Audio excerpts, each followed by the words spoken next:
You know, Nigeria is in a tough time. We're in a tough period of time. And this has been for so long. So every tough time deserves tough people. And Rufai Oseni is a very radical and tough journalist that Nigeria deserves at this moment. Take a watch.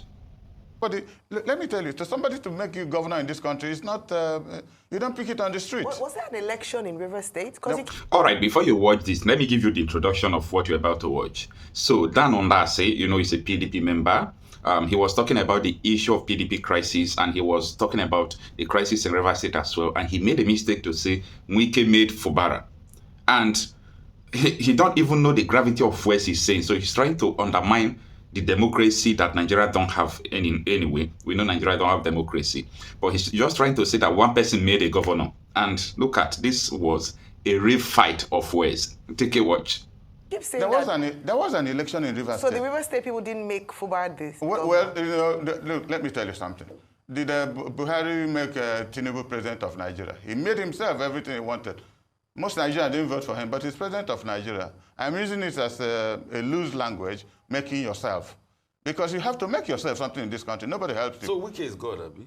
That can make somebody governor in the... What I'm saying that you make somebody governor if you have the apparatus of power. Apparatus with state funds, Abi? I don't know how... Just a second. What funds? What was his asset declaration before he became governor? Just a second. When I say you make somebody something, if you're the leader of the party and governor at the same time, you have the executive, you set the apparatus for the primaries. So incumbents can't lose. But incumbents, Jonathan couldn't make himself win his second term in this country now. Jonathan couldn't make himself win his second term. Well, because I don't want to get involved with how Jonathan lost. No, so he couldn't make himself. So you can't actually make yourself. He tried to make himself win, but the forces against him were so much. So there were no forces against Wike. He wasn't. Anyway, let me understand your question. Forces against Wike, how? How do you mean? So there are some things that you said that I feel that you know, it's not in the interest of democracy, very undemocratic. Just tell me what. Number one, you saying somebody making the other person. It's the people that still vote in elections. Let's not make election be like a joke in this country. Secondly, you kept on saying, you know, he did so well, people cannot. No, a lot of people have faulted what he did. Go and check the unemployment numbers, over 40%. While Wike was there in Rivers State, people were suffering unemployment. So infrastructure is not solving the economic malaise of unemployment. There are many things that are different. But the question I'd like to ask you, so you will call this Congress that happened in Rivers a success? I don't know where you're coming from. Yes, because... So you will call this Congress the governor was not there a success? You're making a commentary of your personal opinion.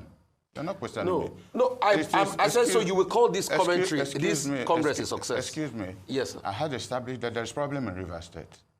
I'm just asking, would you call this a success, this Congress a success? Why, if the National Working Committee recognizes him as leader of PDP, for whatever reason, I'm not National Working Committee, we call it a success. So this is a success, right? Excuse me. Without the party chairman being there, without the governor being there. Excuse me. There are no specific processes that a governor must be there. At a Congress in his state? Yes. I mean, that is why there is... Party. Excuse me, I don't think you're understanding where I'm coming from. I said I had established that there's problem in River State. And this problem in River State is so fundamental that it has torn the party apart. You're now going to look at where is the National Working Committee? Who is it? Are they supporting? Who are they supporting? National Working Committee have been able to reach the governor. And last week I was in Abuja and I discussed with the highest level of party. And they said the governor had not given them access to discuss with him. Had not given them access to discuss with him. The governor is preparing for an election to use another party to run for that election. The party at the national level knows that. Which election is that, please? The local government election. So which party is he trying to use to run? Wouldn't you ask him, but I'm telling you. No, you made an allegation. He said he's using... No. I said he is going to use...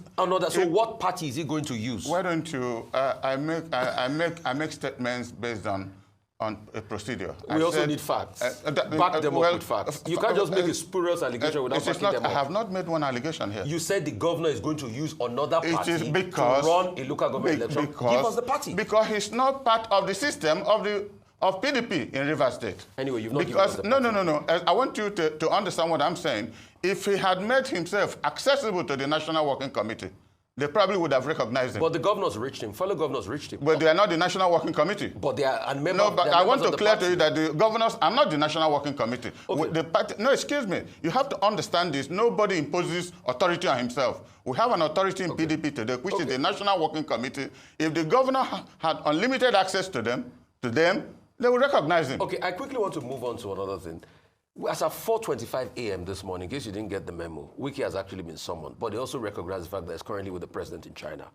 You sit on this committee, this disciplinary committee. No, I'm not on the disciplinary You're committee. in the reconciliation committee. Yes. Okay. So number one, what kind of conversations or what reconciliation do you think should be had with a man that went against his political party and destroyed his party's prospect in the last election? That's a very serious matter, which concerns me personally. And so what reconciliation should be had? Well, I won't tell you what we will discuss, but that is part why the Reconciliation Committee was formed. We have to listen to him. He's a Why human he being. destroyed his party? Well, he hasn't destroyed PDP. Really? Yes. Excuse me, he hadn't, because by the time he was governor, PDP had gone from 26 governors to 13. Okay. He wasn't, excuse me, because let us not make statements that what I call fallacy of generalization. He hadn't destroyed PDP. But he destroyed the party's presidential Well, prospect by going with 5 governors, having the G5 that worked against his party, and he delivered his state, like you said, they delivered. He delivered PDP in Rivers State. The only thing that he did not support our presidential candidate. No, so and he worked against the presidential candidate. Excuse me, if we had serious reconciliation committee in PDP, that matter would have been reconciled before the election came up. Ulasi. But the then executive did not work hard to do that. Can we make progress? Oh my God. And this is the only reason why the APC are running away from Arise News. They are running away because of Rufai Oseni, not because of any other person. They are just running away because of Rufai Oseni. They don't want to hear that man talk. They don't want to listen to him because they can't stand the caliber of this man. See, these are the kind of journalists we want in Nigeria at this moment. In fact, not want, that is the kind of quality we just needed. You know, we can't do without this kind of people at this moment because we don't have a country any longer. Everything is decaying. Everything is just getting down. So we need people who will be able, through their integrity, to stand out.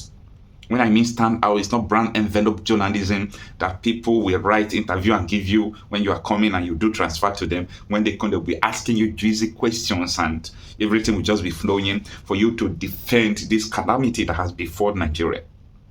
Anyway, you see, Dan Ondas is a man I love so much. When I mean I love so much, I love the man so much. But you see, this PDP internal crisis, he's just trying to support, or he is convincing me that he's supporting Wiki. And that is what anybody will not accept. And he should be ready to answer so many questions that will come out of it because Wiki has violated the constitution of the PDP and so on and so forth. So that is what gets this man into trouble. You saw the heated argument. And if you are not ready to stand for the truth, don't come near Arise News. Because anybody there speaking forth, we know that the person is saying the truth because the fear of Rufai is scaring people away from Arise News. But we like it like that. And that is why we tune into Arise News because we know most of the time, they always say what is true. Despite I wanted them to, report more on insecurity that is holistic in the villages of Nigeria. I wanted them to report more about that. But all the mainstream media in Nigeria are failing. They are failing woefully in reporting about what is going on in Nigeria. I mean the rural areas, not Lagos and Abuja. Lagos and Abuja is not just the only places we have in Nigeria. Now, when you look at this interview, it makes you to realize that truth is scarce. It makes you to realize how people normalize corruption, abnormality, by just trying to say one person can make you as a governor, one person can make you. He tried to defend that by saying it's just a mere word. But no, that is what has been happening in Nigeria, where a godfather will just come out and say, I made you to be a governor. How? You can say, I supported you financially, I supported you, I gave you connection, I gave you influence. It's normal. But coming out to say you made the person, you have one vote, you're undermining the strength of everyone. And that is why you see the dividends of democracy is never to the people, because the people's will or their wish is never the reflection of the result they see after the election. And that makes this country to be getting worse.